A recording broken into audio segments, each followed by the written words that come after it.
Hello students. बच्चों, आज के अपने इस वीडियो लेक्चर में हम आपकी 11th क्लास की जूलॉजी का एक बेहद दिलचस्प और एक बेहद इंपॉर्टेंट टॉपिक आज हम शुरू करने जा रहे हैं। और बच्चों, ये वो टॉपिक होगा जो आपकी एंटायर ह्यूमन फिजियोलॉजी में आपके साथ कनेक्टेड रहेगा, आपको साथ लेकर चलना होगा। चाहे बच्चों फिर वो डाइजेशन एंड एब्जॉर्प्शन हो, चाहे वो breathing and exchange of gases हो, चाहे वो excretive products and there elimination हो, चाहे वो बॉडी फ्लूइड्स एंड सर्कुलेशन हो, चाहे वो न्यूरल कंट्रोल एंड कोऑर्डिनेशन क्यों ना हो। तो इतना याद रखेंगे बच्चों, एक बेहद इंपॉर्टेंट टॉपिक हम शुरू करेंगे। और एक चीज मैं आपको पहले बता दूं, इस टॉपिक में बच्चों कई सारी चीजें ऐसी होंगी, कई सारे एग्जाम्पल्स ऐसे होंगे जिन्हें आपको डायरेक्टली बाय हार्ट करना होगा, आपको मेमोराइज करना होगा। लेकिन मैं आपको यकीन दिला देना चाहता हूं बच्चों, इस टॉपिक को अगर आप मेरी सीक्वेंस में फॉलो करते हैं, अगर आप इस टॉपिक को मेरे फ्लो में समझते चले जाएंगे, तो वो सभी मेमोराइज करने वाली बातें आपके लिए बेहद आसान हो जाएगी। और बच्चों, इस टॉपिक की जो मैं बात कर रहा हूं वो है स्ट्रक्चरल ऑर्गेनाइजेशन इन एनिमल्स, जैसे हम प्यार से नाम देंगे बच्चों एनिमल टिश्यूज। और बच्चों, मैं आपको इतना और बता दूं, ये टॉपिक आपके 11th क्लास के बायोलॉजी के मॉडल नंबर 5 पर दिया हुआ है। साथ ही साथ आपकी ये 11th क्लास की बायोलॉजी के एनसीईआरटी पेज नंबर 100 पर दिया हुआ है। आइए बच्चों, इस टॉपिक को मैं एक बेहद सिंपल वर्ड के साथ शुरू करने जा रहा हूं। मैं उम्मीद करता हूं ये वर्ड आप सभी ने सुना होगा, आपके चेहरे पर मुस्कुराहट भी होगी, and that word is biology. तो आइए बच्चों, इस टॉपिक की हम शुरुआत करते हैं with the most simple word that is biology. तो सुनिए बच्चों, the term biology is actually formed by the fusion of two different terms. एक होता है बच्चों bios and the another one is logos. आप जानते हैं बच्चों, लोगोस वर्ड का मतलब होता है टू स्टडी, यानी किसी चीज का अध्ययन करना।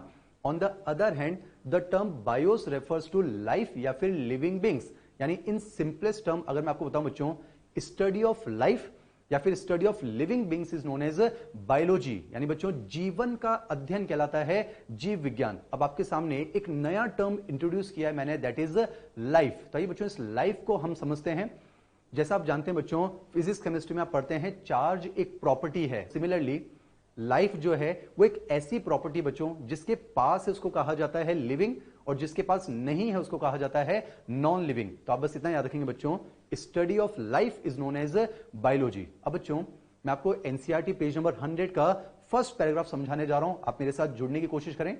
ये जो लाइफ होती है ना बच्चों, ये बहुत सारे लेवल्स में ऑर्गेनाइज होती है, बहुत सारे लेवल्स में अरेंज होती है। अगर मैं आपको लाइफ का सबसे सिंपलेस्ट लेवल बताऊं बच्चों, तो वो कौन सा होता है? सेल। आपने सुना भी होगा, cell is the basic unit of life, यानी कि सेल है तो जीवन है, यानी जीवन के लिए सेल का होना जरूरी है। आई रिपीट बच्चों, study of life is known as biology. Life बहुत सारे लेवल्स में ऑर्गेनाइज होती है। लाइफ का सबसे सिंपलेस्ट लेवल कौन सा होता है बच्चों? Cell. Cell is the basic unit of life, यानी सेल है तो जीवन है। अब चाहे एक सेल है तो भी जीवन होगा, जैसे अगर हम बात करें बच्चों यूनिसेलुलर ऑर्गेनिज्म, और जब बहुत सारे सेल होंगे तो भी जीवन होगा, जैसे हम बात कर सकते हैं मल्टी सेलुलर ऑर्गेनिज्म। तो इतना याद रखेंगे, जीवन के लिए सेल का होना जरूरी है। लेकिन बच्चों, सिर्फ सेल के होने से काम नहीं चलने वाला। जीवन के लिए, लाइफ के लिए बहुत सारी ऐसी बेसिक एक्टिविटीज होती हैं जिनको परफॉर्म करना भी अनिवार्य होता है। जैसे कि बच्चों, आपको कॉम्प्लेक्स फूड को सिंपलेस्ट में तोड़ना, यानी आपको डाइजेशन करना होगा। आपको गैसेस का एक्सचेंज, यानी आपको रेस्पिरेशन करना होगा। आपको चीजों को एक जगह से दूसरी जगह पहुंचाना होगा, यानी आपको सर्कुलेशन करना होगा। आपको नाइट्रोजनस वेस्ट को बॉडी से बाहर एलिमिनेट करना होगा, यानी आपको एक्सक्रीशन भी करना होगा। साथ ही साथ आपको अपनी जनरेशन को आगे बढ़ाने के लिए आपको रिप्रोडक्शन भी करना होगा, यानी कि लाइफ के लिए सेल का होना जरूरी है, पर साथ ही साथ इन सभी बेसिक एक्टिविटीज का होना भी जरूरी है। तो बच्चों, अगर मैं बात करूं किसी यूनिसेलुलर ऑर्गेनिज्म की, फॉर एग्जाम्पल आप अमीबा की बात कर सकते हैं, बैक्टीरिया की हम बात कर सकते हैं, पेरीमिशियम की हम बात कर सकते हैं। तो बच्चों, इन यूनिसेलुलर ऑर्गेनिज्म के पास क्या है? एक सेल ही तो है बच्चों। तो इन यूनिसेलुलर ऑर्गेनिज्म में जितनी भी बेसिक एक्टिविटीज हैं, जैसे आपकी एनसीईआरटी ने क्लियरली मेंशन किया है, all the basic activities like digestion, respiration and reproduction are perform by a single cell. चलिए बच्चों, अब मैं आपको ले चलता हूं टुवर्ड्स मल्टी सेलुलर ऑर्गेनिज्म। तो ध्यान सुनिए बच्चों, मल्टी सेलुलर ऑर्गेनिज्म में सिंगल सेल नॉर्मली अकेले काम नहीं करते बच्चों। मल्टी सेलुलर ऑर्गेनिज्म में बहुत सारे सेल्स आपस में मिलकर एक यूनिट का फॉर्मेशन करते हैं and that group of cell, the unit which is formed by the grouping of cells is known as tissue. यानी बस इतना याद रखेंगे बच्चों, सेल मिलके बनाते हैं टिश्यू। मुझे आप इतना बताएंगे टिश्यू वर्ड का इस्तेमाल आप यूनिसेल्यूलर के लिए करेंगे या फिर मल्टी सेल्यूलर? तो जाहिर सी बात है बच्चों, आपका आंसर होगा हम बात करेंगे अबाउट मल्टी सेल्यूलर ऑर्गेनिज्म। तो इतना याद रखेंगे, सेल मिलके बनाते हैं टिश्यूज। अब बच्चों आपकी NCERT page number 100 second paragraph first line clearly लिखा हुआ है, the body of all the complex organism consist of only 4 basic types of tissues. यानी इतना याद रखेंगे, सेल मिलके बनाते हैं 4 टाइप के टिश्यूज। मैं आपको फिलहाल नाम बताना चाहूंगा बच्चों, epithelium tissue, connective tissue, muscular tissue and nervous tissue. तो इतना याद रखेंगे बच्चों, सेल्स मिलके बनाते हैं 4 टाइप के टिश्यूज। फिर क्या होता है बच्चों, यही 4 टाइप के टिश्यूज एक फिक्स्ड प्रोपोर्शन और पैटर्न में ऑर्गेनाइज होकर, एनसीईआरटी में लिखा हुआ बच्चों, यही 4 टाइप के टिश्यूज एक स्पेसिफिक प्रोपोर्शन और पैटर्न में ऑर्गेनाइज होकर किसका फॉर्मेशन करते हैं बच्चों, ऑर्गन्स का। जैसे आप जानते हैं lungs, liver, kidney, gall bladder, intestine, stomach, brain, spinal cord, ये सभी क्या है बच्चों, ऑर्गन्स। तो इतना याद रखेंगे, सेल्स मिलके बनाते हैं 4 बेसिक टाइप के टिश्यूज, यही 4 टाइप के टिश्यूज मिलकर बनाते हैं ऑर्गन्स। फिर क्या होता है बच्चों, यही ऑर्गन्स आपस में फिजिकली एंड केमिकली इंटरैक्ट करते हैं बच्चों। आपके एनसीईआरटी ने लिखा है यही ऑर्गन्स आपस में फिजिकली एंड केमिकली इंटरैक्ट करते हैं। मैं आपको एक एग्जांपल बताना चाहूंगा बच्चों, जैसे हम जानते हैं लीवर, आप जानते हैं हमारा लीवर बाइलोब्ड होता है, उसमें लेफ्ट लोब छोटा होता है जबकि राइट लोब बड़ा होता है। आपको पता होगा बच्चों, लीवर के राइट लोब के नीचे एक छोटा सा बैग लाइक स्ट्रक्चर होता है जिसे हम कहते हैं गॉल ब्लैडर। लीवर भी एक ऑर्गन है, गॉल ब्लैडर भी एक ऑर्गन है। जैसे मैं बात कर सकता हूं यहां पर पेनक्रियास बच्चों, पेनक्रियास भी एक ऑर्गन है। और देखिए बच्चों, ये तीनों ऑर्गन्स हमारी स्मॉल इंटेस्टाइन के साथ, जो खुद एक ऑर्गन है, उसके साथ फिजिकली इंटरैक्ट करते हैं with the help of duct system. आपने सुना होगा बच्चों, हिपैटिक डक्ट्स होती हैं, सिस्टिक डक्ट होती हैं, बाइल डक्ट होती हैं, पेनक्रियाटिक डक्ट होती हैं, हिपैटो पेनक्रियाटिक डक्ट होती हैं। यानी बच्चों ये सभी ऑर्गन्स एक नए ऑर्गन के साथ with the help of duct system physically interact करते हैं। साथ ही साथ बच्चों ये आपस में केमिकली इंटरैक्ट भी तो करते हैं। जैसे आप जानते हैं लीवर और गॉल ब्लैडर जो हैं वो स्मॉल इंटेस्टाइन से केमिकली इंटरैक्ट करते हैं with the help of bile juice, जबकि पेनक्रियाज स्मॉल इंटेस्टाइन के साथ केमिकली इंटरैक्ट करता है with the help of pancreatic juice. आइए बच्चों मैं आपको फिर से एनसीईआरटी की तरफ ले चलता हूं। इतना याद रखेंगे, सेल्स मिलकर बनाते हैं 4 बेसिक टाइप्स ऑफ टिश्यूज, यही टिश्यूज एक स्पेसिफिक प्रोपोर्शन और पैटर्न में अरेंज होकर किसका फॉर्मेशन करते हैं बच्चों, ऑर्गन्स का।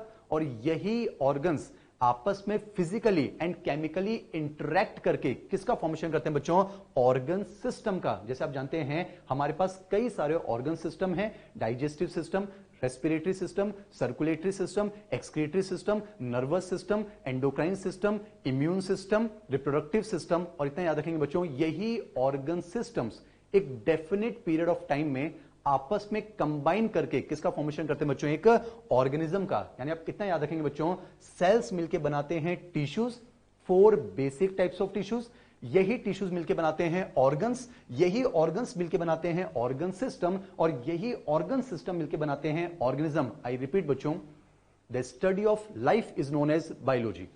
लाइफ जो है वो बहुत सारे लेवल्स में ऑर्गेनाइज होती है। उसका सबसे सिंपलेस्ट लेवल कौन सा होता है बच्चों, सेल।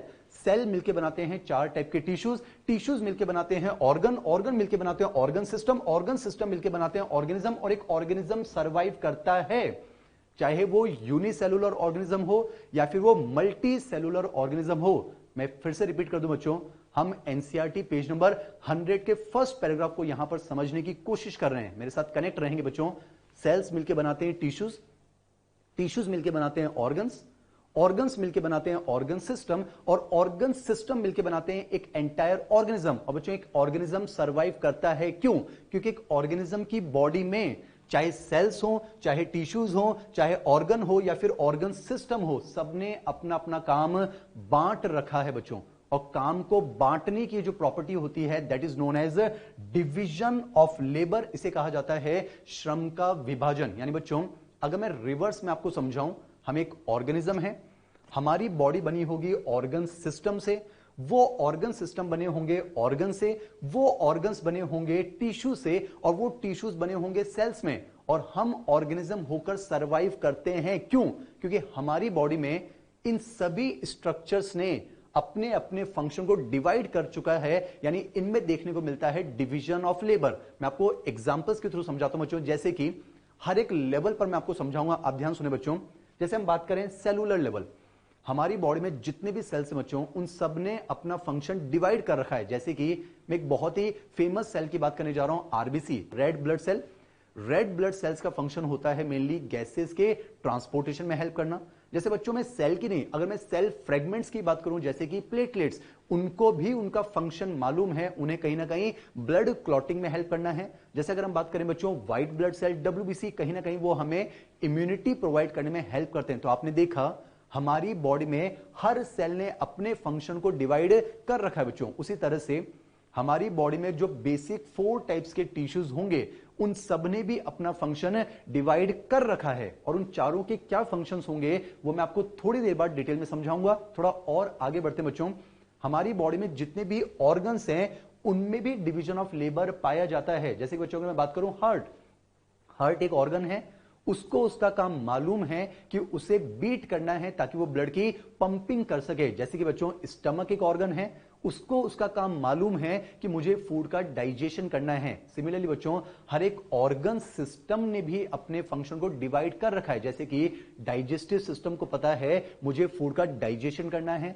सर्कुलेटरी सिस्टम को पता है मुझे चीजों को सर्कुलेट करना है, रिप्रोडक्टिव सिस्टम को पता है मुझे जनरेशन को आगे बढ़ाने में हेल्प करना है, एक्सक्रीटरी सिस्टम को पता है कि मुझे नाइट्रोजनस वेस्ट को बॉडी से बाहर एलिमिनेट करवाना है। तो इतना याद रखेंगे बच्चों, सेल मिलके बनाते हैं टिश्यूज, टिश्यूज मिलके बनाते हैं ऑर्गन, ऑर्गन मिलके बनाते हैं ऑर्गन सिस्टम, ऑर्गन सिस्टम मिलके बनाते हैं ऑर्गेनिज्म, और एक ऑर्गेनिज्म सरवाइव करता है। क्यों? क्योंकि एक ऑर्गेनिज्म की बॉडी में इन सभी स्ट्रक्चर्स ने अपने अपने फंक्शन को डिवाइड कर रखा है। और बच्चों काम को डिवाइड करने की जो प्रॉपर्टी होती है that is known as division of labour. आइए बच्चों, अब मैं आपको जो हमने टॉपिक शुरू किया है उसका हेडिंग मैं आपको समझाना चाह रहा हूं, that is structural organisation in animals. यहां तक तो आपको क्लियर हो गया होगा बच्चों कि सेल्स मिलके बनाते हैं टिश्यूज, टिश्यूज मिलके बनाते हैं ऑर्गन्स, ऑर्गन्स मिलके बनाते हैं ऑर्गन सिस्टम, और ऑर्गन सिस्टम मिलके बनाते हैं ऑर्गेनिज्म। थोड़ा रिवर्स चलते हैं बच्चों, फिलहाल मैं आपको सिर्फ इस टॉपिक का हेडिंग समझा रहा हूं, मेरे साथ कनेक्ट रहेंगे बच्चों। मैं पढ़ाऊंगा ज्यादा नहीं, मैं समझाऊंगा ज्यादा। सुनिए बच्चों, जाहिर सी बात है मैं एक ऑर्गेनिज्म हूं, तो मेरी बॉडी का जो कंप्लीट स्ट्रक्चर है वो किससे मिलकर बना होगा? ऑर्गन सिस्टम से। बच्चों ये ऑर्गन सिस्टम किससे मिलकर बने होंगे? ऑर्गन से। और ये ऑर्गन्स किससे मिलकर बने होंगे? उन्हीं 4 टाइप के टिश्यू से। यानी मैं कह सकता हूं बच्चों उन्हीं 4 टाइप के टिश्यूज ने ऑर्गेनाइज होकर एक ऑर्गेनिज्म की बॉडी का क्या तैयार किया है? स्ट्रक्चर। यानी बच्चों उन्हीं 4 टाइप के टिश्यूज ने एक डेफिनेट टाइम पीरियड में ऑर्गेनाइज होकर, the phenomena of organising is known as organisation. और जाहिर सी बात है बच्चों हम क्या हैं? हम एनिमल हैं। तो मैं कह सकता हूं उन्हीं 4 टाइप के टिश्यू ने ऑर्गेनाइज होकर हमारी बॉडी का क्या डिजाइन किया है? स्ट्रक्चर। तो टॉपिक का हेडिंग है स्ट्रक्चरल ऑर्गेनाइजेशन इन एनिमल्स। अब देखिए बच्चों, इस लेक्चर की शुरुआत मैंने एक वर्ड से की थी, सेल। मैंने आपको बताया था cell is the basic unit of life, यानी सेल है तो जीवन है। तो क्या मैं कह सकता हूं बच्चों टिश्यू है तो भी तो जीवन है? जाहिर सी बात है, आप खुद सोचिए, जीवन के लिए सेल का होना जरूरी है। अगर एक सेल है तो जीवन है, यानी लाइफ है।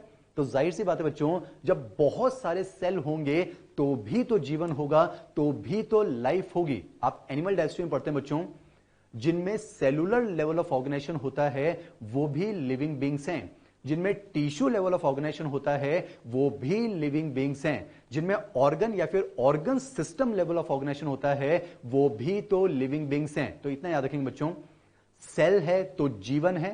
तो हम कह सकते हैं टिश्यू है तो भी जीवन है, ऑर्गन है तो भी जीवन है, और जब ऑर्गन सिस्टम है तो भी तो जीवन है। तो आपने देखा बच्चों, ये जो जीवन है यानी ये जो लाइफ है ये बहुत सारे लेवल्स में ऑर्गेनाइज हो चुकी है। उस लाइफ का सिंपलेस्ट लेवल कौन सा बच्चों? सेल। इस टॉपिक में हम डील करने वाले हैं with the second level of organisation of life, that is tissue. इसलिए इस चैप्टर का हम हेडिंग लिखते हैं बच्चों एनिमल टिश्यूज। एक बार मैं आपको रिवाइज करवाता हूं, ध्यान सुनिए बच्चों।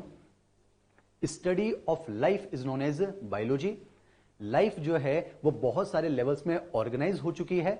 हमें पढ़ना है the second level of organisation, कौन सा? टिश्यू। तो बच्चों मैं आपको NCERT page number 100 first paragraph line number 10 पर ले चलता हूं, जहां पर हम टिश्यू की टेक्निकल डेफिनेशन पढ़ने जा रहे हैं। पहले तो आप मुझे बस इतना बताइए बच्चों, टिश्यू वर्ड का इस्तेमाल आप यूनिसेलुलर ऑर्गेनिज्म के लिए करेंगे या फिर मल्टी सेलुलर? तो जाहिर सी बात है आपका जवाब होगा अबाउट मल्टी सेलुलर ऑर्गेनिज्म। मुझे एक बात बताइए बच्चों, टिश्यू इज ए सेल और एक ग्रुप ऑफ सेल, तो आपका यहां पर फिर आंसर होगा tissue is a group of cell. मैं आपको बता चुका हूं बहुत सारे सेल मिलकर एक यूनिट बनाते हैं जिसे हम कहते हैं टिश्यू। तो एनसीईआरटी की डेफिनेशन पर चलते हैं बच्चों, शुरू करने जा रहे हैं एनिमल टिश्यू। एनसीईआरटी ने लिखा है tissue is a group of similar sales.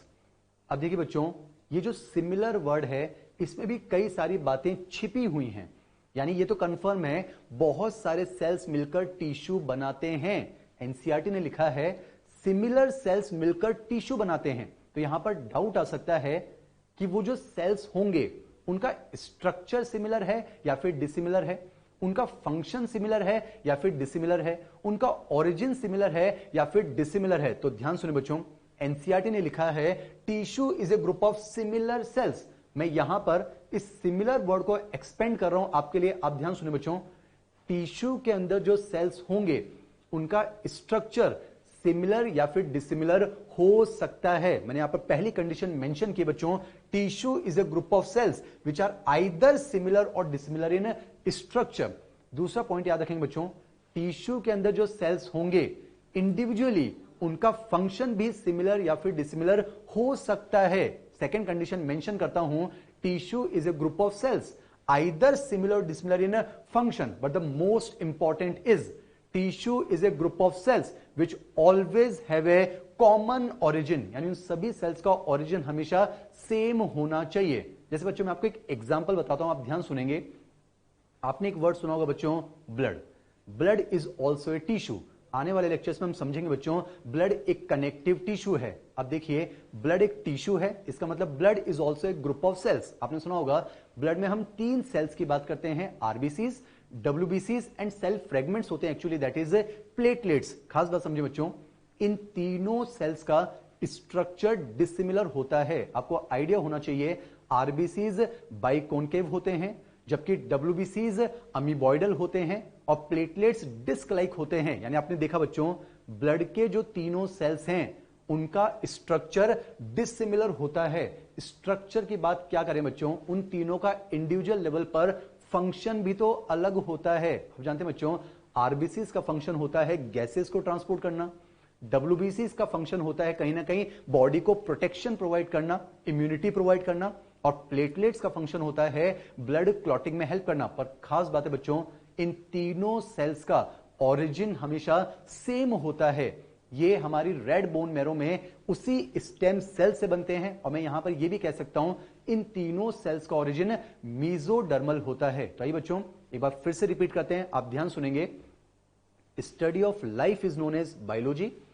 Life बहुत सारे लेवल्स में ऑर्गेनाइज होती है। हम लाइफ का सेकेंड लेवल पढ़ने जा रहे हैं, दैट इज टिश्यू।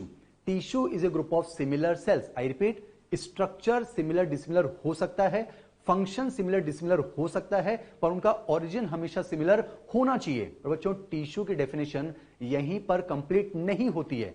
आपकी एनसीईआरटी ने आगे लिखा है tissue is a group of similar sales along with intercellular substances, यानी बच्चों उन सेल्स के बीच में कुछ सब्सटेंसेस का होना जरूरी है, और ये सब्सटेंसेस का मेन फंक्शन होगा उन सेल्स को आपस में जोड़कर रखना, उनको यूनाइटेड रखना, ताकि वो सेल्स एक यूनिट की फॉर्म में कंबाइंड रह सके बच्चों। अगर देखिए सेल्स के बीच में सब्सटेंस नहीं होंगे तो सेल्स साथ नहीं रहेंगे, और जब ग्रुप ऑफ सेल ही नहीं होगा तो टिश्यू जैसे ऑर्गेनाइजेशन का फॉर्मेशन नहीं हो सकता है। तो इतना याद रखेंगे बच्चों, tissue is a group of similar cell. Similar में तीनों कंडीशंस आपको याद रखनी है, अलोंग विद इंटरसेलुलर सब्सटेंसेस। बच्चों सेल के बीच में ये जो सब्सटेंसेस होंगे इनको और भी कई नाम से बुलाया जाता है। इसको आप मैट्रिक्स कह सकते हैं, इसको आप ग्राउंड सब्सटेंस कह सकते हैं। बस इतना याद रखेंगे, इन इंटरसेलुलर सब्सटेंस का मेन फंक्शन होता है टिश्यू के अंदर जो सेल्स हैं उनको आपस में ग्रुप बनाकर रखना, उनको यूनाइटेड वे में रखना। और डेफिनेशन आगे ले चलता हूं बच्चों, tissue is a group of similar sales along with intercellular substances performing a specific function and such an organization is known as tissue। अब देखिए बच्चों, एक बार फिर से रिवाइज करते हैं। बार बार रिवाइज इसलिए कर रहे हैं ताकि आपको इस क्लास के दौरान ही चीजें याद हो जानी चाहिए। तो इतना याद रखेंगे बच्चों, study of life is known as biology. Life बहुत सारे लेवल्स में ऑर्गेनाइज होती है। सेल मिलके बनाते हैं टिश्यू, टिश्यू मिलके बनाते हैं ऑर्गन, ऑर्गन मिलके बनाते हैं ऑर्गन सिस्टम, ऑर्गन सिस्टम मिलके बनाता है ऑर्गेनिज्म। और एक ऑर्गेनिज्म सर्वाइव करता है क्यों? क्योंकि उसकी बॉडी में इन सब ने अपना अपना काम बांट रखा है। काम को बांटना कहा जाता है बच्चों डिवीजन ऑफ लेबर। हम पढ़ रहे हैं the second level of organisation that is tissue. NCERT की definition, tissue is a group of similar cell, either similar disciplinary structure, either similar disciplinary function, always have a common origin along with intercellular substances performing a specific function। कुछ golden key points हैं और ये आपको directly memorise करने होंगे। जैसे कि बच्चों, word animal tissue was coined by Bichat, ये एज इट इज आपके मॉडल में मेंशन है, आप वहां से स्टडी कर सकते हैं। और एक और खास बात बच्चों, जब मॉडल का नाम आया है, मैं चाहूंगा कि इस लेक्चर के या फिर आने वाले लेक्चर्स के दौरान आप अपने मॉडल को अपने सामने रखेंगे ताकि आपको ये कंफर्म हो जाए कि मॉडल को हर एक स्टेटमेंट को हम यहां पर कवर करेंगे। तो आप इतना याद रखेंगे, study of tissue is known as histology. बच्चों, हिस्टो वर्ड का मतलब ही होता है टिश्यू और लॉजी का मतलब होता है टू स्टडी। तो इंपॉर्टेंट चीज याद रखेंगे, study of tissue is known as histology. और हिस्टोलॉजी के फादर भी वही हैं जिन्होंने वर्ड एनिमल टिश्यू दिया था। कौन? बाइचेट। और बच्चों, टिश्यू की जब हम डिटेल्ड स्टडी करते हैं that is known as microscopic anatomy and founder of microscopic anatomy is Marcello Malpighi. अब चलिए बच्चों, मैं आपको फिर से एनसीईआरटी को स्टेटमेंट की तरफ ले चल रहा हूं, आप ध्यान सुनेंगे। सेल मिलके बनाते हैं 4 basic type of tissues. NCERT ने लिखा है the body of all the complex animal consist of only 4 basic type of tissues. यानी बच्चों, इस टॉपिक में एनिमल टिश्यूज में हम 4 बेसिक टिश्यूज के बारे में बात करेंगे। नाम मैं आपको बता चुका हूं, epithelial tissue, connective tissue, muscular tissue and nervous tissue. अब बच्चों, वैसे इस चैप्टर में हम 2 टिश्यूज के बारे में डिटेल में स्टडी करेंगे। The one is epithelial tissue and the another one is connective tissue. बच्चों, जो रिमेनिंग 2 टिश्यूज हैं, मस्कुलर टिश्यू और नर्वस टिश्यू, ये आने वाले अलग चैप्टर्स में आपको डिटेल में बताए जाएंगे।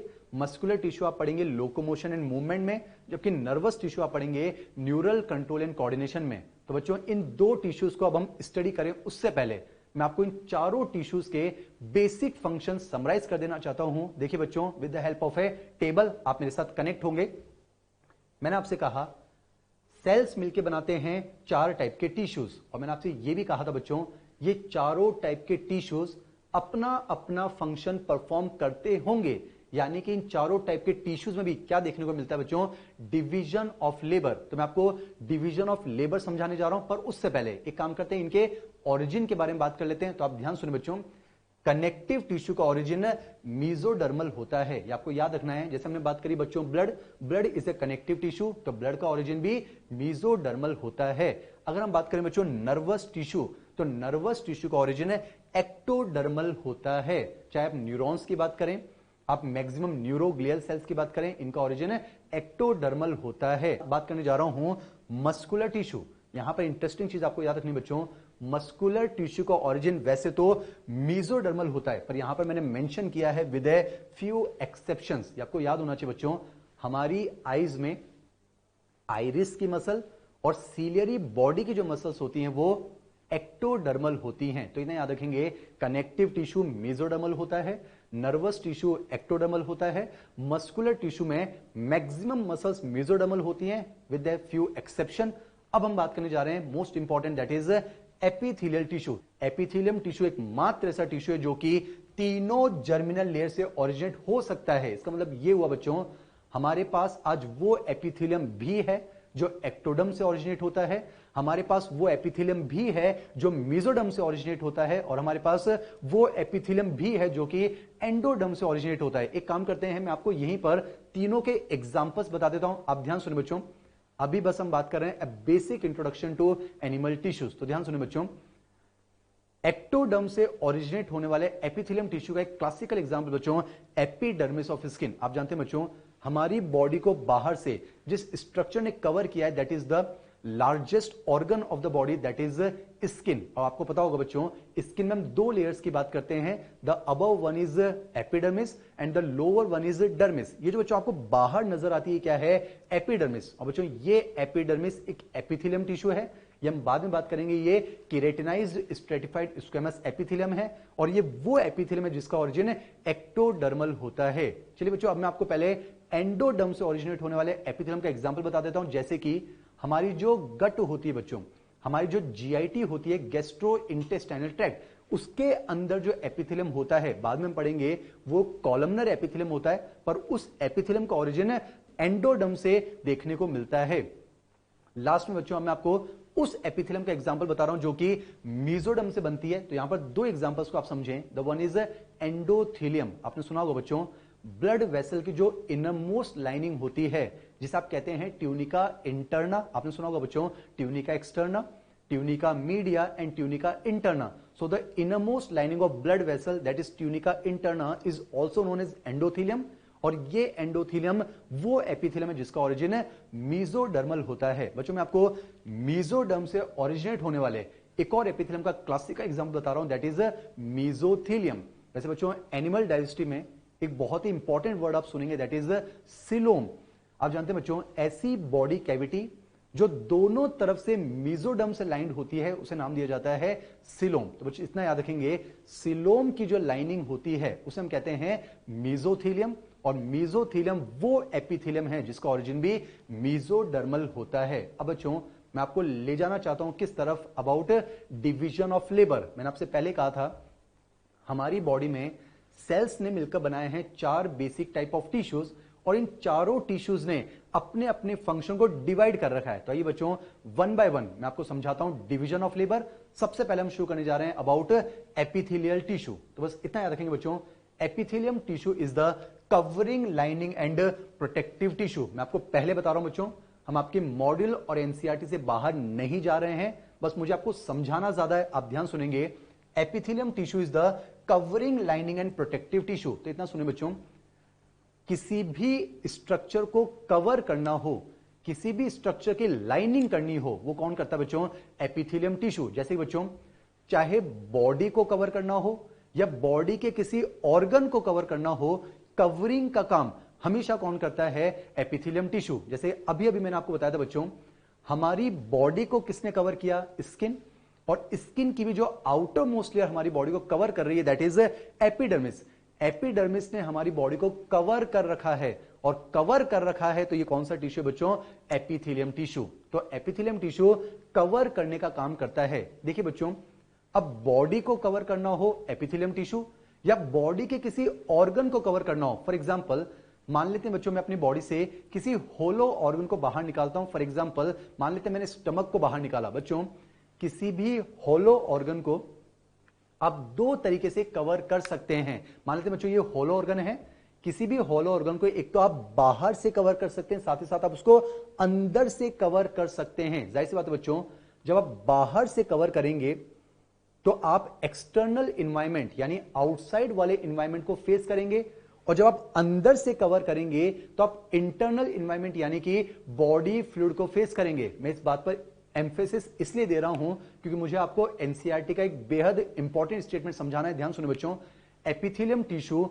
बाहर से भी कवर करता है और अंदर से भी कवर करता है। इतना याद रखेंगे, जब बाहर से कवर करता है तो वो कवरिंग कहलाता है। क्या कहलाता है बच्चों, कवरिंग। और जब अंदर से कवर करता है तो वो लाइनिंग कहलाता है। क्या कहलाता है बच्चों, लाइनिंग। तो इतना याद रखेंगे, एपिथेलियम टिश्यू जब बाहर से कवर करता है तो वो कवरिंग कहलाता है, और जब अंदर से कवर करता है तो वो लाइनिंग कहलाता है। तभी आपकी एनसीईआरटी एक बेहद इंपॉर्टेंट लाइन मेंशन करती है, epithelium tissue has a free surface. Epithelium tissue has a free surface which faces either the outside environment or the internal environment that is body fluid and forms a covering or a lining। तो इतना याद रखेंगे बच्चों, चाहे body को cover करना हो या बॉडी के किसी ऑर्गन को कवर करना हो या फिर लाइनिंग करनी हो, ये फंक्शन हमेशा किसका होगा? Epithelium tissue. अगला फंक्शन यहां पर लिखा हो बच्चों प्रोटेक्शन। ये तो आप इम्यून सिस्टम में पढ़ते ही बच्चों। Skin forms the first line of defence. Skin forms the physical barrier for the body, और ये हमें बहुत सारे इन्वेडिंग पैथोजन से प्रोटेक्शन प्रोवाइड करती है। मैं एक बार आपको फिर से रिमाइंड करवा दूं बच्चों, मैं आपको समझा रहा हूं डिवीजन ऑफ लेबर। तो बस इतना याद रखें, कवरिंग करने का काम, लाइनिंग करने का काम और बॉडी को प्रोटेक्शन देने का काम, ये कौन करता है बच्चों? Epithelium tissue. आइए बच्चों एक सेकेंड इंपॉर्टेंट टिश्यू के फंक्शंस को समझते हैं, that is connective tissue. Connective tissue के बच्चों 3 मेजर फंक्शन होते हैं। पहला फंक्शन तो नाम से पता चल रहा है, कनेक्ट करना। यहां पर मैंने लिखा है बच्चों कनेक्ट करना, यानी कि हमारी बॉडी में कई सारे स्ट्रक्चर्स होते हैं जिनको आपस में जोड़ने का काम कौन करता है बच्चों? Connective tissue. और बच्चों इस फंक्शन के बेसिस पर अगर मैं आपको कनेक्टिव टिश्यू के एग्जांपल बताऊं तो मेरे पास 2 क्लासिकल एग्जांपल हैं। The one is ligament and the another one is tendon. वैसे आने वाले लेक्चर्स में हम इन्हें डिटेल में पढ़ेंगे, फिलहाल हम बात कर रहे हैं basic introduction of division of labour. आप जानते हैं बच्चों लिगामेंट आइडेंटिकल स्ट्रक्चर जैसे कि बोन से बोन को कनेक्ट करता है, और जो टेंडन है वो मसल और बोन को कनेक्ट करता है। तो लिगामेंट और tendon are also examples of connective tissue. अगले फंक्शन की तरफ बढ़ते बच्चों, ध्यान सुनेंगे। कनेक्टिव टिश्यू बॉडी में चीजों को ट्रांसपोर्ट भी करता है, यानी चीजों को एक जगह से दूसरी जगह पहुंचाने में कौन सा टिश्यू हेल्प करता है? That is connective tissue. और आपके दिमाग में एग्जांपल्स आ रहे होंगे। इस फंक्शन के बेसिस पर कनेक्टिव टिश्यू के 2 क्लासिकल एग्जांपल्स हमारे पास हैं। The one is blood and the another one is lymph. और आप विश्वास नहीं करेंगे बच्चों, आपके एम्स 2018 में ये बेहद सिंपल क्वेश्चन पूछा गया है। क्वेश्चन ये था, blood and lymph are the examples of which tissue, और उसका आंसर गया था कनेक्टिव टिश्यू। चलिए बच्चों तीसरे फंक्शन की तरफ बढ़ते हैं, ध्यान सुनेंगे। कनेक्टिव टिश्यू हमारी बॉडी को सपोर्ट प्रोवाइड करता है, यानी हमारी बॉडी को या बॉडी के ऑर्गन्स को सहारा प्रदान करता है कौन सा टिश्यू? Connective tissue. और इस फंक्शन के बेसिस पर अगर मैं आपको कनेक्टिव टिश्यू के 2 क्लासिकल एग्जांपल बताऊं, the one is bone and the another one is cartilage. तो आप इतना याद रखेंगे बच्चों, कवरिंग, लाइनिंग और प्रोटेक्शन, ये किसका फंक्शन है? Epithelium tissue. कनेक्ट करना, ट्रांसपोर्ट करना और बॉडी को सपोर्ट प्रोवाइड करना, ये किसका फंक्शन होगा? Connective tissue. आपको फिर रिमाइंड करवाना चाहूंगा, हम पढ़ रहे हैं डिवीजन ऑफ लेबर। चलिए बात करते हैं अगले टिश्यू के फंक्शन के बारे में, दैट इज मस्कुलर टिश्यू। बच्चों आपने सुना ही होगा, मस्कुलर टिश्यू में 2 खास प्रॉपर्टीज देखी जाती है। The one is contraction and the another one is relaxation. तो इतना याद रखेंगे, मस्कुलर टिश्यू कॉन्ट्रैक्शन और रिलैक्सेशन की मदद से एनिमल को मूवमेंट एंड लोकोमोशन में हेल्प करता है। तो यहां पर हमने लिखा भी है, muscular tissue helps in contraction and relaxation which results into movement and locomotion. 2 बेहद सिंपल टर्म्स हैं जिन्हें आज ही आप आम भाषा में रिवाइज कर लें बच्चों। हिलना डुलना कहलाता है मूवमेंट, लेकिन अगर आप इस तरह से हिलते डुलते हैं कि आपकी पोजीशन चेंज हो जाए, आपकी लोकेशन चेंज हो जाए, then such movements are known as locomotion. तो इतना याद रखेंगे, कॉन्ट्रैक्शन और रिलैक्सेशन की मदद से एनिमल को मूवमेंट एंड लोकोमोशन में जो टिश्यू हेल्प करता है, that is muscular tissue. Now understanding the division of labour of the last tissue, that is nervous tissue और न्यूरल टिश्यू। तो आप इतना याद रखेंगे बच्चों, नर्वस टिश्यू की प्रॉपर्टी है, नर्व इंपल्स को जनरेट करता है, नर्व इंपल्स को कंडक्ट करता है ताकि बॉडी के बाकी स्ट्रक्चर्स की एक्टिविटीज को रेगुलेट किया जा सके। आइए बच्चों एक बार जल्दी से हम रिवाइज करते हैं, अभी तक जो हमने पढ़ा आप ध्यान से सुनेंगे। Study of life is known as biology. Life एक ऐसी कैरेक्टरिस्टिक प्रॉपर्टी है जिसके पास उसको कहा जाता है लिविंग, जिसके पास नहीं है उसको कहा जाता है नॉन लिविंग। लाइफ बहुत सारे लेवल्स में ऑर्गेनाइज हो चुकी है, cells, tissues, organs, organ system और एक ऑर्गेनिज्म। और एक ऑर्गेनिज्म की बॉडी में इन सभी स्ट्रक्चर्स में एक प्रॉपर्टी देखी जाती है, that is division of labour. अब देखिए बच्चों, मैंने आपसे पहले कहा एनिमल टिश्यूज टॉपिक में हम 2 टिश्यूज को डिटेल में पढ़ने जा रहे हैं। तो सबसे पहले एक बेहद इंपॉर्टेंट टिश्यू जो हम शुरू करने जा रहे हैं, दैट इज एपिथेलियम टिश्यू। आप मेरे साथ कनेक्ट होंगे, आपके मॉड्यूल का भी पहला पेज चल रहा है बच्चों, और हम एनसीईआरटी के पेज नंबर 101 पर आ चुके हैं। आइए शुरू करते हैं बच्चों, एपिथेलियम टिश्यू। एपिथेलियम टिश्यू में शुरुआत के जो 2 पॉइंट्स हैं वो आपको डायरेक्टली याद रखने बच्चों। पहला पॉइंट तो ये, एम्ब्रायनिक डेवलपमेंट के दौरान, भ्रूण अवस्था के दौरान सबसे पहले ओरिजिनेट होने वाला टिश्यू कौन सा होता है बच्चों? Epithelium tissue. तो आपको याद रखना है, during embryonic development epithelium tissue originates first. Second point को आप याद रखेंगे बच्चों, एपिथेलियम टिश्यू में रीजनरेशन पावर मैक्सिमम होती है। बच्चों आप जानते हैं कहीं पर भी जब री वर्ड लग जाता है इसका मतलब वो रिपीटिशन की बात कर रहा है, फिर से दोहराने की बात कर रहा है। जैसे आपने सुना होगा रिवीजन, किसी चीज को पहली बार देखते हैं वो विजन कहलाता है, उसी चीज को फिर से देखते हैं वो रिवीजन कहलाता है। आपके लिए 11th क्लास का रिवीजन चल रहा है, तो इतना याद रखेंगे बच्चों, एपिथेलियम टिश्यू में रीजनरेशन पावर प्रेजेंट होती है, या फिर मैं कहना चाहूंगा मैक्सिमम होती है। आपको पता होगा बच्चों, minimum regeneration capacity is present in nervous tissue. आप रीजन भी जानते हैं, बिकॉज न्यूरॉन्स लैक्स सेंट्रियोल, तो उनमें डिवीजन नहीं हो सकता है। तो इतना याद रखेंगे, एपिथेलियम टिश्यू एम्ब्रायनिक डेवलपमेंट के दौरान सबसे पहले ओरिजिनेट होने वाला टिश्यू है। एपिथेलियम टिश्यू में रीजनरेशन पावर मैक्सिमम होती है। अब चलिए बच्चों, समय को जल्द से जल्द यूटिलाइज करते हुए मैं आपके सामने एपिथेलियम टिश्यू का स्केच बनाने जा रहा हूं, आप मेरा साथ देंगे। ध्यान सुने बच्चों, एपिथेलियम टिश्यू में एक काम करते हैं, एपिथेलियम हम बाद में बनाएंगे, पहले हम क्या बनाते हैं? टिश्यू। और आप जानते हैं बच्चों, टिश्यू का मतलब होता है a group of cell along with intercellular substance और इंटरसेलुलर मैट्रिक्स। तो देखिए मैंने क्या किया बच्चों, मान लेते हैं मैंने यहां पर एक सेल बनाया है, सेल के अंदर ये जो राउंड स्ट्रक्चर आपको दिख रहा है बच्चों, ये है nucleus, the biggest cell organelle. अब जाहिर सी बात है बच्चों, आप जानते हैं एक सेल कभी टिश्यू का फॉर्मेशन नहीं कर सकता। एपिथेलियम हम बाद में बात करेंगे, पहले मैं टिश्यू बना रहा हूं। टिश्यू बनाना है तो ग्रुप ऑफ सेल होना चाहिए। तो देखिए मैंने क्या किया है, यहां पर मैंने 3 सेल्स का यहां पर ग्रुप बनाया है। जाहिर सी बात है इनके बीच में इंटरसेलुलर सब्सटेंस यानी मैट्रिक्स का होना भी कंपलसरी है। तो देखिए बच्चों क्या होगा, इन सेल्स के बीच में यहां पर मैंने इंटरसेलुलर सब्सटेंस यानी मैट्रिक्स भर दी है, जिससे कि ये सेल्स एक ग्रुप में रहेंगे, यूनाइटेड वे में रहेंगे। तो देखिए बच्चों, group of cell along with intercellular substance हो गया है, यानी कि टिश्यू तो हो गया है। लेकिन मैंने आपको अभी बताया बच्चों, जितने भी कॉम्प्लेक्स एनिमल है उनकी बॉडी में 4 बेसिक टाइप ऑफ टिश्यूज हैं।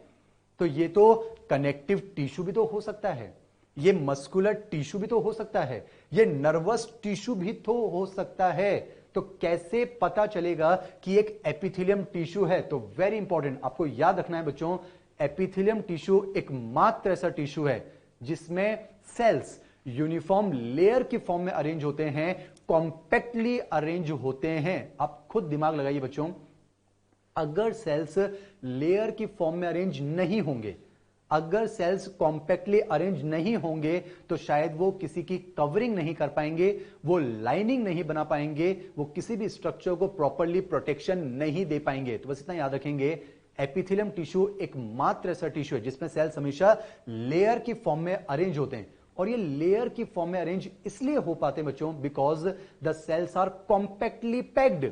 और ये कॉम्पैक्टली पैक्ड इसलिए हो पाते हैं क्योंकि जो इंटरसेलुलर सब्सटेंस होते हैं, जो इंटरसेलुलर मैट्रिक्स होती है, वो बहुत ही कम होती है। तो एनसीईआरटी के 2 स्टेटमेंट आपके सामने रख रहा हूं, आप ध्यान सुने बच्चों। The cells are compactly packed with little intercellular matrix. लेकिन एक और चीज समझे बच्चों, सेल्स के बीच में मैट्रिक्स भले ही बहुत कम है, लेकिन सेल्स के बीच में स्पेस एब्सेंट हो चुका है। यहां आपको कंफ्यूज नहीं होना है। जैसे कि बच्चों मान लेते हैं मैंने 2 ब्रिक्स ली हैं, 2 ईंटें ली हैं।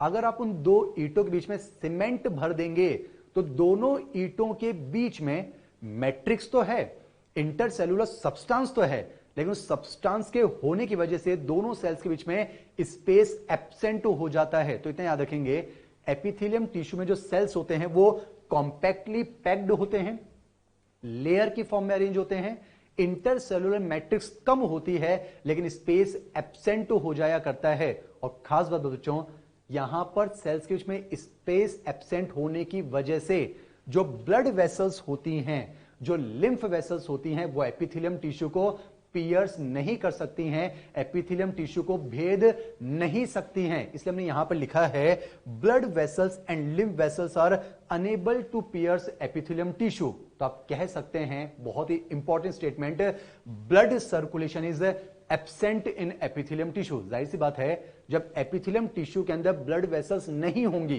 तो एपिथेलियम टिश्यू में ब्लड सर्कुलेशन एब्सेंट होता है। अब यहां पर एक दिक्कत आ गई है बच्चों, वो दिक्कत क्या है? एपिथेलियम टिश्यू में सेल्स तो हैं और हर सेल को अगर जिंदा रहना है तो उसको न्यूट्रिशन की जरूरत पड़ेगी, और आप जानते हैं nutrition is mainly delivered by blood. देखिए एपिथेलियम टिश्यू में ब्लड सर्कुलेशन एब्सेंट है, तो एपिथेलियम टिश्यू को अपने न्यूट्रिशन के लिए किसी दूसरे टिश्यू पर डिपेंड होना होगा, किसी दूसरे टिश्यू के ऊपर ग्रो होना होगा। तभी तो देखिए बच्चों, अब हम उस वर्ड को समझते हैं। The word epithelium is divided into two words. The first is epi and the other one is thelia. बच्चों थीलिया वर्ड का मतलब तो होता है ग्रो करना, जबकि एपी वर्ड का मतलब होता है अपॉन, किसी के ऊपर। तो इतना याद रखेंगे, एपिथेलियम टिश्यू एक ऐसा टिश्यू है जो हमेशा किसी दूसरे टिश्यू के ऊपर ग्रो करता है।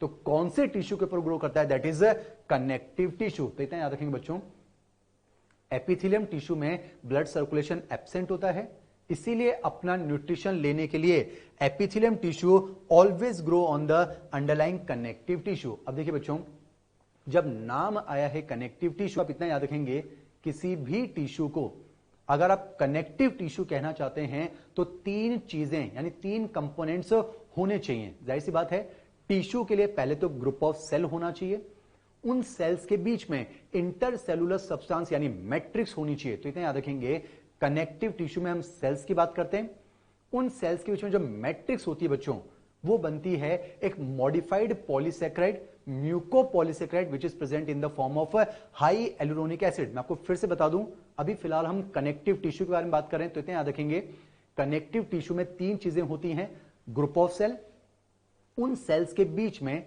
जो मैट्रिक्स होती है वो बनती है एक modified polysaccharide, mucopolysaccharide, hyaluronic acid, और उस मैट्रिक्स में हम कुछ प्रोटीन फाइबर्स का जिक्र करते हैं। तो आप इतना याद रखेंगे बच्चों, एपिथेलियम टिश्यू में ब्लड सर्कुलेशन एब्सेंट होता है, इसीलिए एपिथेलियम टिश्यू हमेशा अपना न्यूट्रिशन लेने के लिए किस पर ग्रो करता है? नीचे रखे हुए कनेक्टिव टिश्यू पर। यहां पर एक दुविधा है, कनेक्टिव टिश्यू की जो मैट्रिक्स होती है बच्चों, वो एक दलदल की तरह होती है, चिपचिपी होती है, म्यूकोपॉलीसेक्राइड है। तो अगर आपने एपिथेलियम टिश्यू को डायरेक्टली कनेक्टिव टिश्यू के ऊपर रख दिया तो एपिथेलियम टिश्यू शायद कनेक्टिव टिश्यू में मर्ज हो जाएगा, गुम हो जाएगा, यानी एपिथेलियम टिश्यू का वजूद खत्म हो जाएगा बच्चों। तो हमें क्या करना है? एपिथेलियम टिश्यू को कनेक्टिव टिश्यू से सेपरेट करना होगा, एपिथेलियम टिश्यू को सपोर्ट देना होगा। तो एपिथेलियम टिश्यू को सपोर्ट देने के लिए एपिथेलियम टिश्यू और कनेक्टिव टिश्यू के बीच में एक मेम्ब्रेन पाई जाती है जिसे हम कहते हैं बेसमेंट मेम्ब्रेन। अब बच्चों, अगर मैं आपसे बेसमेंट मेम्ब्रेन की प्रॉपर्टी की बात करूं तो आप मुझे सोच कर बताएं, ये बेसमेंट मेम्ब्रेन थिन होनी चाहिए या फिर थिक होनी चाहिए? मैं आपको 2 सेकंड का समय दे रहा हूं, आप सोचें, basement membrane should be thin और थिक। आपका जवाब होगा ये थिन होनी चाहिए, पतली होनी चाहिए। क्यों बच्चों? ताकि कनेक्टिव टिश्यू का जो न्यूट्रिशन है वो इजीली डिफ्यूज होकर कहां पहुंच सके? Epithelium tissue. तो इतना याद रखेंगे, एपिथेलियम टिश्यू हमेशा कनेक्टिव टिश्यू पर ग्रो करता है, पर एपिथेलियम टिश्यू को सपोर्ट देने के लिए एपिथेलियम टिश्यू और कनेक्टिव टिश्यू के बीच में एक पतली सी बेसमेंट मेम्ब्रेन पाई जाती है। अब एक काम करते हैं बच्चों, अब हम इस बेसमेंट मेम्ब्रेन को थोड़ा सा डिटेल में स्टडी करते हैं। आप ध्यान सुनेंगे, एपिथेलियम टिश्यू, मुझे फिर से बताइए कैसे पता चला कि ये एपिथेलियम टिश्यू है? आपका जवाब होगा यहां पर सेल्स लेयर की फॉर्म में अरेंज हैं। एपिथेलियम टिश्यू हमेशा नीचे पाए जाने वाले कनेक्टिव टिश्यू पर ग्रो करता है, इन दोनों के बीच में एक पतली सी मेम्ब्रेन है जिसे हम नाम देते हैं बेसमेंट मेम्ब्रेन। अब देखिए बच्चों, इस बेसमेंट मेम्ब्रेन के स्ट्रक्चर को हम पढ़ने जा रहे हैं, आप ध्यान सुनेंगे।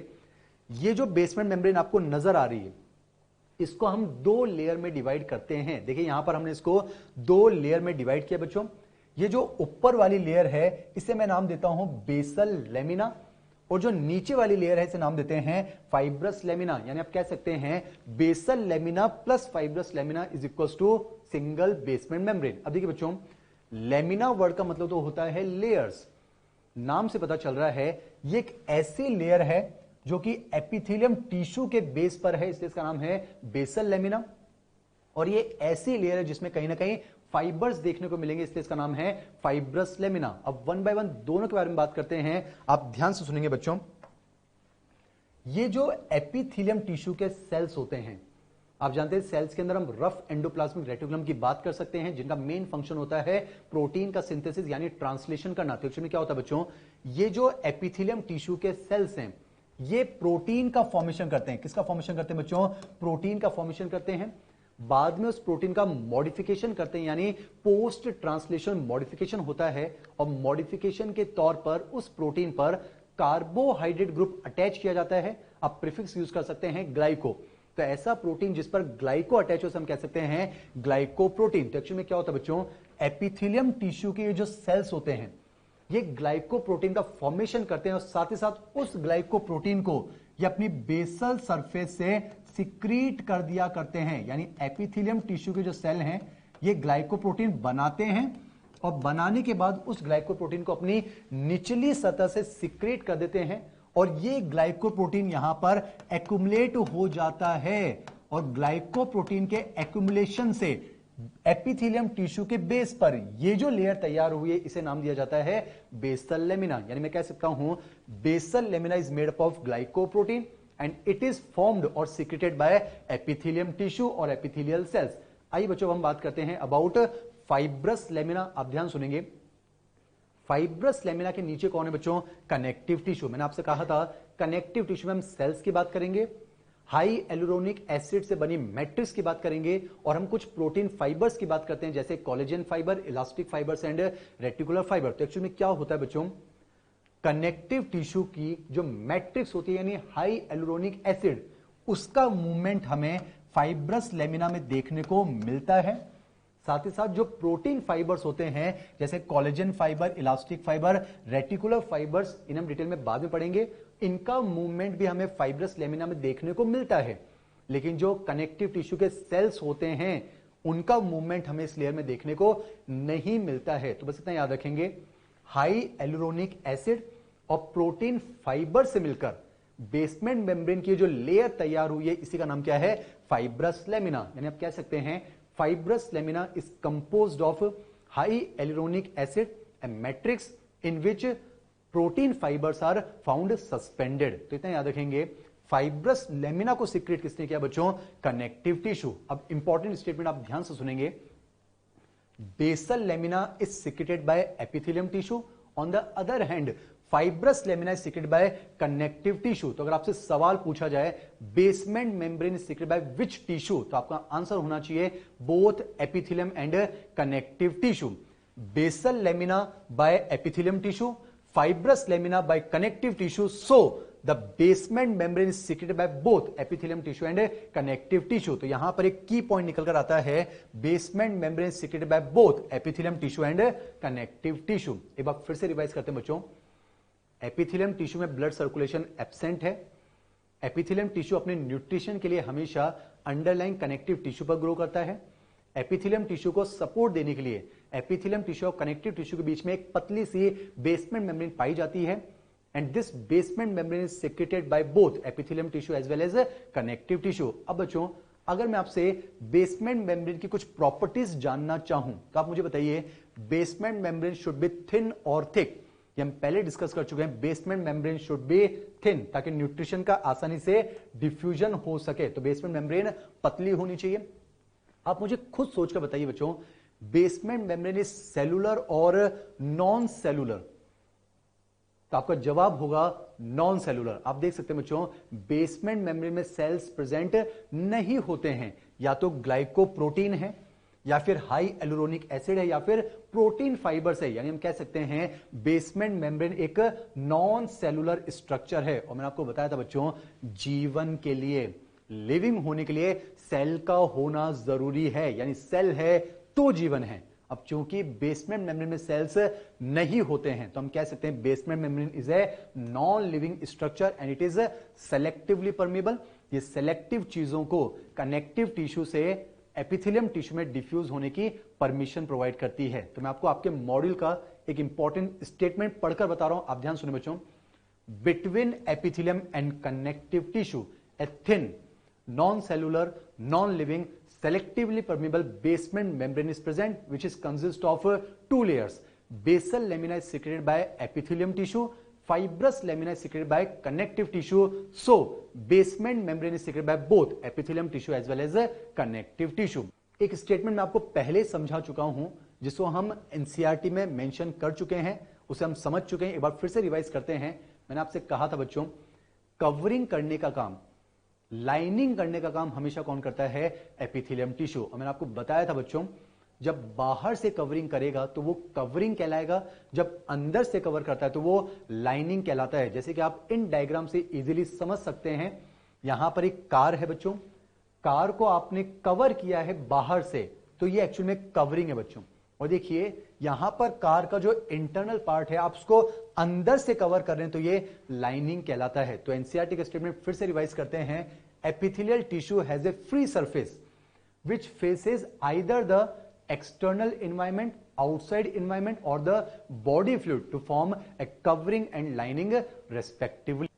मुझे इतना बताइए बच्चों, एपिथेलियम टिश्यू के जो सेल्स होते हैं उनके बीच में स्पेस प्रेजेंट और एब्सेंट, हमने अभी देखा इंटरसेलुलर स्पेस इज एब्सेंट। तो मैं कह सकता हूं एपिथेलियम टिश्यू के जो सेल्स होते हैं वो आपस में जुड़े होते हैं, और उन सेल्स को आपस में जोड़कर रखने के लिए उनके बीच में कुछ जंक्शंस पाए जाते हैं, जिन्हें हम कहते हैं सेल जंक्शंस या फिर इंटरसेलुलर जंक्शन। तो इतना याद रखेंगे बच्चों, एपिथेलियम टिश्यू के सेल्स के बीच में उनको जोड़कर रखने के लिए उनके बीच में हम 4 टाइप के जंक्शंस की बात करेंगे। The first one is interdigitation, the second one is tight junction, the third one is desmosomes, जिसको हम मैकुला एडहेरेंस भी कहते हैं, and the last one the most important that is gap junctions.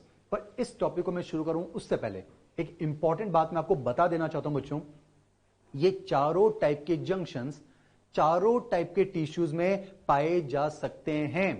जैसे कि नर्वस टिश्यू में भी हमें ये जंक्शंस देखने को मिलते हैं। मैं आपको एक क्लासिकल एग्जांपल देना चाहूंगा, आपने सुना होगा about electrical synapse.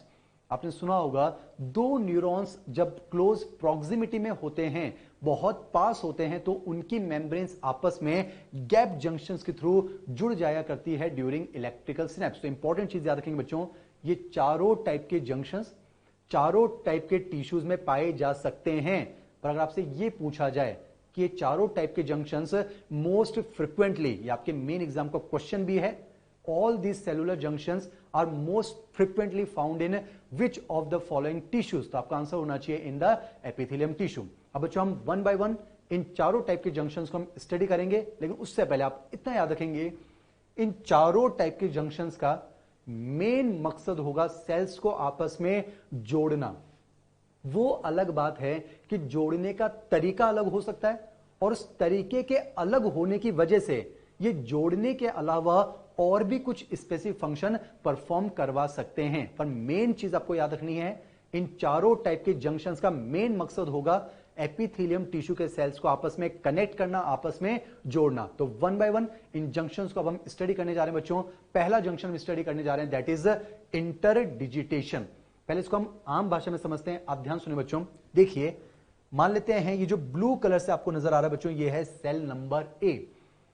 On the other end ये जो ग्रीन कलर से आपको नजर आ रहा है ये है सेल नंबर बी।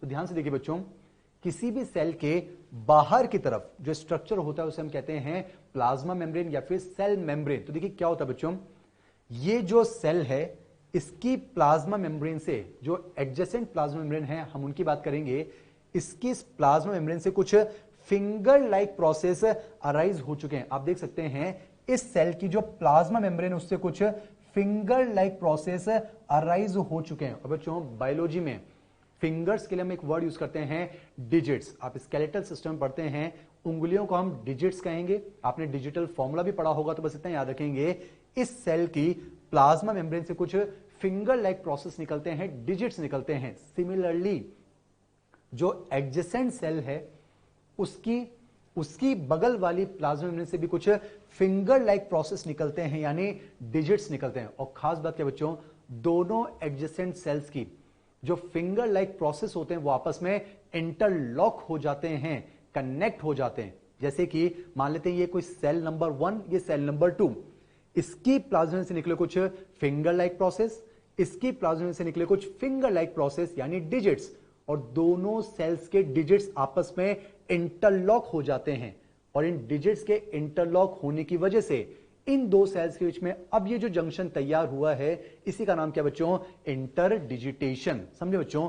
शन का मतलब है फिनोमेनन, इंटर का मतलब होता है बीच में, तो दो सेल्स के बीच में डिजिट्स के जुड़ने का जो फिनोमेनन है, जो स्ट्रक्चर है, दैट इज नोन एज इंटरडिजिटेशन। मकसद याद रखेंगे, सेल्स को आपस में जोड़ना। तो आपको इतना याद रखना है, इंटरडिजिटेशन में दो एडजॉइनिंग सेल्स के प्लाज्मा मेम्ब्रेन से बनते हैं कुछ फिंगर लाइक प्रोसेस और वो आपस में इंटरलॉक होकर जो जंक्शन बनाते हैं उसे कहा जाता है इंटरडिजिटेशन। एक चीज आपको अभी याद रखनी बच्चों, interdigitations are mainly found in stretchable epithelium, और ये आपको बाद में लॉजिक समझ में आएगा, फिलहाल आप इतना याद रखेंगे, interdigitations are mainly found in stretchable epithelium, that is transitional epithelium. चलिए बच्चों, moving on to the next type of cell junction, that is tight junction. देखिए बच्चों, मकसद है सेल्स को आपस में जोड़ना। देखिए टाइट जंक्शंस में आम भाषा में हम क्या कहते हैं? The plasma membrane of to adjacent sales fuse to each other at some places to form junctions known as tight junction। यानी हम ये कहते हैं टाइट जंक्शन में दो एडजेसेंट सेल की जो प्लाज्मा मेम्ब्रेन होती है वो आपस में फ्यूज हो जाती है, और जब प्लाज्मा मेम्ब्रेन आपस में फ्यूज हो जाएगी तो उन सेल्स के बीच में से किसी भी चीज का लीकेज नहीं हो पाएगा। यानी आपके एनसीईआरटी लिखती है बच्चों, in tight junction the plasma membrane of the adjacent cell fuses to each other and this junction prevents the leakage of substances across the tissue। अब एक्चुअली बच्चों प्लाज्मा मेम्ब्रेन किस तरह से फ्यूज होती है वो मैं आपको यहां समझाना चाह रहा हूं।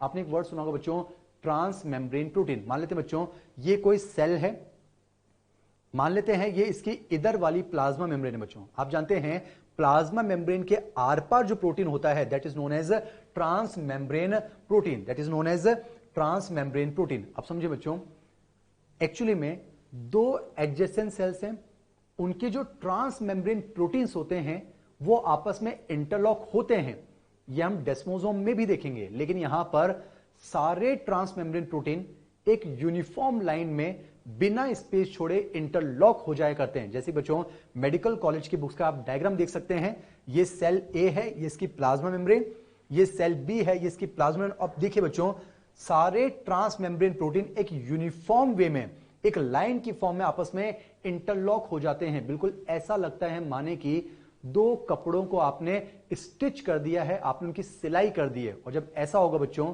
तो यहां से टिश्यू के अक्रॉस, यहां से किसी भी चीज का लीकेज नहीं हो पाएगा। तो आप बस इतना याद रखेंगे, in tight junction the plasma membrane of adjacent cell fuse to each other. और इतना याद रखेंगे, this type of junction prevents the leakage of substances across the tissue. अगर हम एग्जांपल्स की बात करें, tight junctions are mainly found in the columnar epithelium. चलिए बच्चों अब हम तीसरे जंक्शन की तरफ बढ़ रहे हैं, very important junction, that is desmosomes. पहले तो आप इतना याद रखें, desmosomes are also known as macula adherens. समझे बच्चों, मैक्यूला वर्ड का मतलब होता है स्पॉट, एडहेर वर्ड का मतलब होता है जोड़ना या फिर चिपकाना। वैसे तो चारों टाइप के जंक्शन से सेल्स को आपस में जोड़ते हैं बच्चों, तो इन्हीं को मैक्यूला एडेरेंस क्यों कहा गया? क्योंकि बच्चों ये जंक्शंस दो सेल्स को बेहद मजबूती के साथ जोड़ते हैं। तभी तो एनसीईआरटी ने मेंशन किया है, these junctions perform cementing to keep neighbouring cells together. जिस तरह से सीमेंट दो ईंटों को बेहद मजबूती के साथ जोड़ती है, उसी तरह से बच्चों डेस्मोसोम्स दो सेल्स को बेहद मजबूती के साथ जोड़ते हैं। तो अगर आपसे सवाल पूछा जाए वो कौन सा जंक्शन है जो दो सेल्स को बेहद मजबूती के साथ जोड़ेगा ताकि आपको मैकेनिकल स्ट्रेंथ मिल सके, आपको मैकेनिकल सपोर्ट मिल सके, तो आपका आंसर होना चाहिए डेस्मोसोम्स यानी macula adherens. These junctions provide cementing between the neighbouring cells. अब देखिए बच्चों ये जंक्शन कैसे बनते हैं वो मैं आपको समझा रहा हूं, आप ध्यान से सुनेंगे। देखिए मान लेते हैं ये है सेल नंबर 1, वैसे सेल पूरा इस तरह से है, ये उसकी उधर वाली प्लाज्मा में यहां पर दिखाई गई है। सिमिलरली यहां पर है सेल नंबर 2, ये इसकी इधर इसके क्लोज प्लाज्मा यहां पर आपको दिखाई गई है। खास बात क्या बच्चों, ये सेल नंबर 1 की प्लाज्मा है, ये रेड कलर से दिखाए गए ट्रांस मेम्ब्रेन प्रोटीन। सिमिलरली ये एडजेसेंट सेल के ट्रांस मेम्ब्रेन प्रोटीन, और देखिए बच्चों ये ट्रांस मेम्ब्रेन प्रोटीन आपस में ओवरलैप हो जाया करते हैं इंटरलॉक हो जाते हैं। ध्यान सुनेंगे ताकि गलती ना हो जाए। ट्रांस मेम्ब्रेन प्रोटीन आपस में इंटरलॉक हो गए हैं, ओवरलैप हो जाया करते हैं। और देखिए बच्चों, यहां पर इन ट्रांस मेम्ब्रेन प्रोटीन को स्ट्रेंथ देने के लिए जंक्शन खुद मजबूत होगा, तभी तो वो मजबूती प्रदान करेगा। तो देखिए बच्चों, ये जो ट्रांस मेम्ब्रेन प्रोटीन हैं, ये एक डिस्क लाइक प्रोटीन प्लेट में एम्बेडेड हो जाया करते हैं। ये जो ग्रीन कलर से आपको दिख रही है, ये है डिस्क लाइक प्रोटीन प्लेट। और इस डिस्क लाइक प्रोटीन प्लेट में केराटिन जैसे प्रोटीन से बने कुछ इंटरमीडिएट फाइबर्स होते हैं, वो इस प्लेट में एम्बेडेड हो जाया करते हैं। और केराटिन लाइक प्रोटीन से बने वो जो इंटरमीडिएट फाइबर्स होते हैं, उन्हें नाम दिया जाता है टोनोफाइब्रिल्स। तो इतना याद रखेंगे बच्चों, transmembrane protein of the two adjacent cells overlap with each other. These transmembrane proteins are supported by a disc-like protein plate, and this disc-like protein plate is supported by tonofibrils। और देखिए बच्चों, अब दो sales को cement की तरह जोड़ना, बेहद मजबूती से जोड़ने वाला ये जो जंक्शन आपके सामने तैयार हुआ है, इसी को कहा जाता है डेस्मोसोम या फिर मैक्यूला एडहेरेंस। एक चीज याद कीजिए बच्चों, मैंने आपको बताया था ट्रांजिशनल एपिथेलियम स्ट्रेचेबल एपिथेलियम में मिलते हैं इंटरडिजिटेशंस, टाइट जंक्शंस मिलते हैं कॉलमनर एपिथेलियम में। आपको याद रखना है desmosomes are mainly found in non stretchable epithelium, यानी डेस्मोसोम जो होते हैं ये मेनली नॉन स्ट्रेचेबल या फिर हम कह सकते हैं स्ट्रेटिफाइड एपिथेलियम में पाए जाते हैं। Now moving on to the last type of junction, that is gap junction. ध्यान सुने बच्चों, गैप जंक्शन और डेस्मोसोम में डिफरेंस को आपको ऑब्जर्व करना है। यहां पर भी क्या होगा, दो एडजॉइनिंग सेल्स के, जैसे सेल नंबर 1 सेल नंबर 2, दोनों एडजॉइनिंग सेल्स के ट्रांस मेम्ब्रेन प्रोटीन्स यहां पर जुड़ रहे हैं। पर बच्चों, डेस्मोसोम और गैप जंक्शन में यह डिफरेंस है कि डेस्मोसोम में जो ट्रांस मेम्ब्रेन प्रोटीन्स होते हैं वो आपस में इंटरलॉक हो जाया करते हैं, जबकि गैप जंक्शन में ट्रांस मेम्ब्रेन प्रोटीन इंटरलॉक होने की बजाय वो एक सीरीज में अलाइन हो जाया करते हैं। और जब ट्रांस मेम्ब्रेन प्रोटीन सीरीज में अलाइन होंगे तो दो सेल्स के बीच में गैप जनरेट हो जाएगा। तो इतना याद रखेंगे, ऐसा जंक्शन जहां पर ट्रांस मेम्ब्रेन प्रोटीन के सीरीज में अलाइन होने की वजह से दो सेल्स के बीच में अच्छा खासा गैप जनरेट हो जाए, दो junctions are known as gap junction. और मैंने आपसे क्या कहा बच्चों, दोनों एडजेसेंट सेल के जो ट्रांस मेम्ब्रेन प्रोटीन है वो सीरीज में अलाइन हो जाएंगे तो दोनों सेल्स के बीच में एक टनल बन जाएगी, एक सुरंग बन जाएगी, एक कनेक्शन बन जाएगा। That connection is known as connexon. और बच्चों, जब एक टनल बन जाएगी तो उस टनल की मदद से दोनों सेल्स के साइटोप्लाज्म आपस में कनेक्ट हो जाएंगे, यानी दोनों सेल्स आपस में कम्युनिकेट करने लगेंगे। यानी बच्चों, इधर से चीज इधर आने लगेंगी और इधर से चीज उधर जाने लगेंगी। तो इतना आप याद रखेंगे बच्चों, एनसीईआरटी क्लियरली मेंशन करती है gap junction allows the two adjoining cells to communicate with each other by joining their cytoplasm। अब मैंने कहा इधर की चीज इधर आ सकती है, इधर की चीज उधर जा सकती है बच्चों, पर कैसी चीजें आप खुद सोचें, छोटी चीजें या फिर बड़ी चीजें। क्या ऐसा होगा यहां का न्यूक्लियस निकलकर यहां आ जाएगा? ऐसा हरगिज नहीं होगा। जाहिर सी बात है बच्चों, जो स्मॉल मॉलिक्यूल्स होते हैं, जैसे आप आयंस की बात कर सकते हैं, हम वाटर की बात कर सकते हैं, छोटे साइज के जो मॉलिक्यूल्स होते हैं उनका रैपिड ट्रांसफर हो सकता है। नॉर्मली बिगर मॉलिक्यूल्स का गैप जंक्शंस के थ्रू ट्रांसफर नहीं होता है, पर हाई लेवल पर आप पढ़ेंगे बच्चों, समटाइम्स बिगर मॉलिक्यूल्स का एक्सचेंज भी हो सकता है। तो मैं आपको एनसीईआरटी का कंप्लीट स्टेटमेंट बताने जा रहा हूं, आप ध्यान सुनेंगे। Gap junction allows the two adjoining cells to communicate with each other by joining their cytoplasm and allows the rapid transfer of ions, small molecules and sometimes bigger molecules। तो बच्चों, अगर आपसे मेन एग्जाम में एक question पूछा जाए, which of the following four junctions allows the rapid transfer of ions, small molecules and sometimes bigger molecules, तो आपका आंसर डेफिनेटली क्या होगा? Gap junctions. नीट 2015 का एक क्वेश्चन था बच्चों। The function of gap junctions is, answer the third option, it facilitates the two adjoining cells to communicate with each other by joining their cytoplasm and allows the rapid transfer of ions, small molecules and sometimes bigger molecules। चारों type के junctions को हम यहां पर revise कर रहे हैं। इंटरडिजिटेशन finger like process, desmosomes, टोनोफाइब्रिल्स की हमने बात की थी, टाइट जंक्शन, मेम्ब्रेन फ्यूज हो चुकी है, prevents the leakage of substances, और gap junction allows the rapid transfer of ions, small molecules and sometimes bigger molecules